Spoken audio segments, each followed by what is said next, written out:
Now then, let me indicate what Zen training, what its method is. How does it work?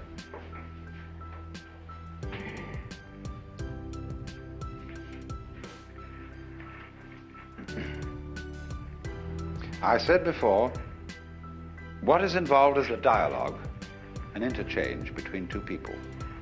One who's defined himself as a student and has therefore defined the other as the teacher. There is no teacher until a student arrives, no problem until a question is raised. So students create teachers.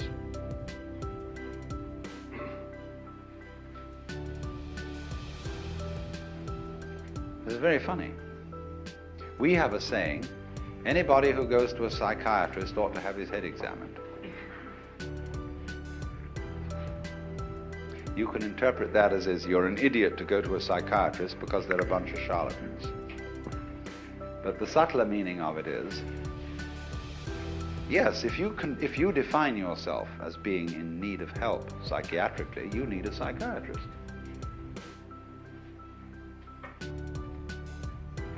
They say exactly the same thing in Zen. If you ask a question, you get 30 blows with a stick. If you don't ask a question, you get 30 blows with a stick. Because you put yourself in statu pupillari. You've defined yourself as having a problem. Now, nobody really has a problem, but the Maya, the game of life, is to pretend that you do. Going back to fundamental Hinduism, the Godhead, or the self, pretends it's all of us, and so gets lost, and so has a ball, and dreams all this goings on. So when you're on your way out from the dream, it suddenly occurs to you that you have a problem. Life is suffering. You would like to get out of this. So one such student went to a Zen master and he said, we have to dress and eat every day. And how do we get out of all that? In other words, you might ask the question in this way. We have to work, get up Monday morning, go to the office, do all this routine, sell something and so on. How do we get out of the rat race? So we have to dress and eat every day, and how do we get rid of all that? And the master said, we dress, we eat. The student said, I don't understand. He replied, if you don't understand, put on your clothes and eat your food.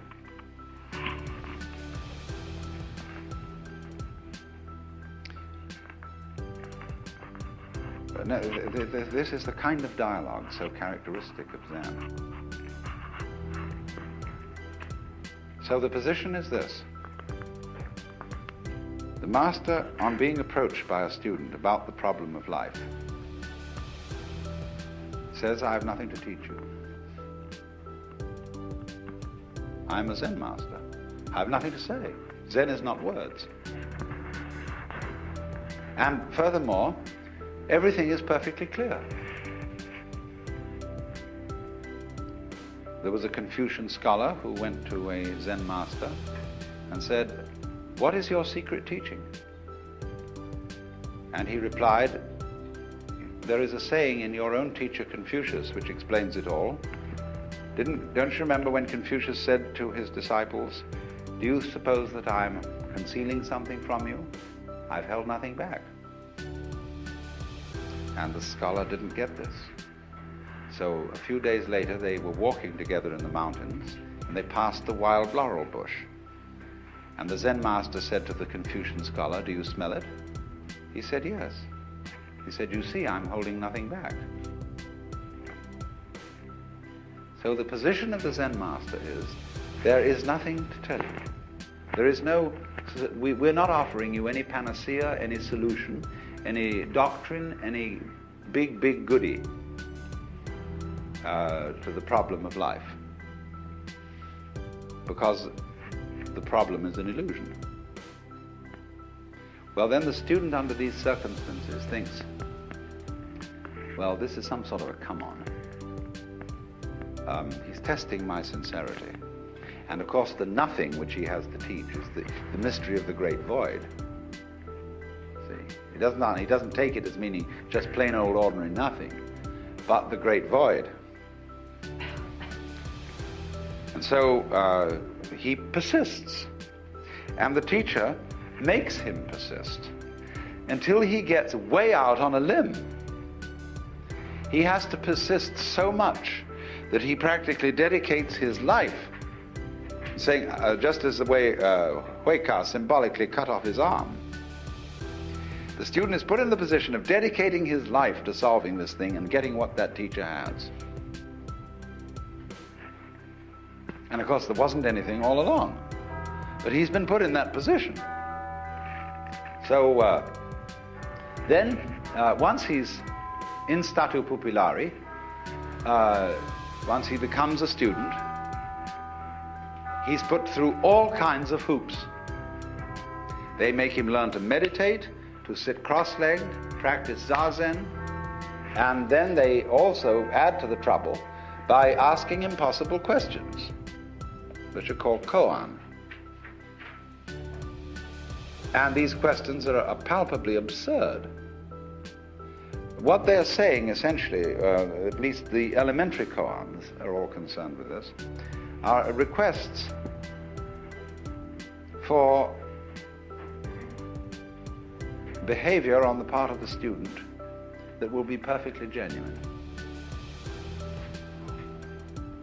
In other words, show me who you are. Now wait a minute, I don't want to see any social definition of you. I don't want to know your name, your address, who your parents were. I want to see the absolutely authentic you. It's like existentialists talk about authentic being. Or it might be in the same way a confessor, father confessor in a Christian sense could say, now give me a really good confession. What is the bad thing you've really done? And you confess to him adulteries and murders and thefts and sacrilege and blasphemies and cussing and so on. And he says, oh, no, come off it. Those are only trivial sins. Come on now, what is the really awful thing you've done? I don't know, what, me? This is the backwards way of doing exactly the same thing a Zen master is doing, saying, who are you really? Are you anybody? Is anybody home? Have you got anything? And they do things like making you shout. See, this word is a very important word in Zen. Nothing. Mu. Oh, I had it on the other side of the board. But it's represented by the empty circle. The word mu in Japanese. So they say, now say it. Say mu. Mu! You know, with all your guts going into it. They say, no, you don't know how to say that. Come on, that's feeble. That's nothing. Let's really say it. They have every kind of trick like that to show you that the more you make an effort to be genuine, the more of a fool you become. And they tie you up in knots until you're desperate. There was an American Zen student who was on a Fulbright, and I gave him a year to study Zen. And he started to panic because he had only a month to go and he hadn't realized it. And he knew he had to, and he went to the Zen master and said, damn it. He said, look, I've only got a month left. And the master said, all right, we'll have what we call oseshin.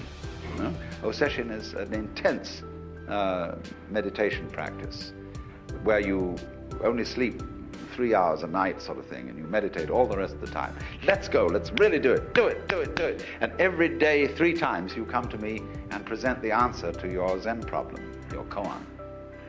And it got worse, and it got worse, and it got worse, and he got more and more desperate.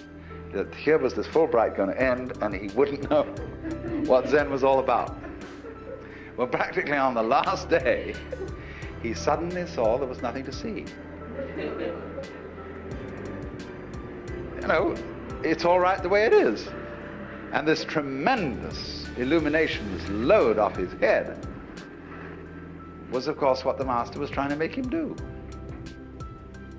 Now, in the ordinary way, if you're not on a Fulbright and you can stay around further in Japan, the master will then play a trick on you. He'll say, now that's wonderful. You got your foot in at the gate. You realize there's nothing to realize. You realize the void. There's nothing to cling to, you see. There are no barriers, no blocks in any direction. It's all transparent. But that is just the beginning. And it's all a necessity now for you to discipline yourself much harder, to make great efforts, really to get through. So, what are you going to do about that? The student may say, well, I don't know. I've had enough. I think I've realized what it's all about. And he goes away. Sometime later, he begins to worry. Because, you see, the great emotional relief of this insight begins to wear off. And life begins to look ordinary again. And then he said, maybe I did miss something. That was a very good master I went to, and I better go back. So back he goes. And the teacher comes on very, very tough and says, you're no good. You didn't stick with it. Why should I take you back? Oh, master, I'm so sorry. I didn't realize I was young and inexperienced, and now I've come to my senses. So the teacher finally says, all right, you're on probation. So again, he starts another koan. And this one comes in from a completely different point of view. And he's got others that come from this way, and from this way, and from this way, and from this way. And the point is always, so long as I can beguile you as a teacher into thinking there's something you could get, you need to study with me. When I can no longer fool you into thinking that there's something to get out of life, you'll know that you're life. You don't get something out of it, you're it. But so long as you can be phased and you can be taken in by the teacher, you need a teacher. So in the end, when the student no longer needs a teacher, and he sees that this old boy has fooled him the whole way through, he says at the same time, profound respect, and you wonderful rascal.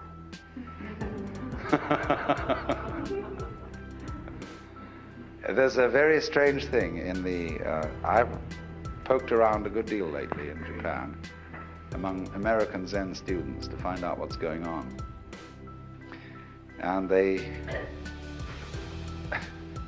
tell me that the initial come-on of a Zen master is very tough and very authoritarian and paternalistic. But as you move in, he turns into your older brother and is a person you feel going right along with you, beside you, helping you in this thing, full of friendship and compassion and everything. But occasionally he will suddenly turn and bring on the authoritarian stuff. But they do it in a very strange way. There was a Zen master who on a Saturday morning, when he should have been woken up at 8 o'clock, was woken up at 7, or whatever the time was. No, he should have been woken up at 8 on Saturdays and 7 on weekdays. So this was a Saturday, and his attendant monk came and woke him up at 8. He was immediately looked at the clock and was absolutely furious that he'd been woken up an hour late because he didn't know it was Saturday. So he struck out at this monk in a rage. And the monk said, "Master, but it's Saturday." He said, "Oh." Anger disappeared, absolutely serene, no apologies.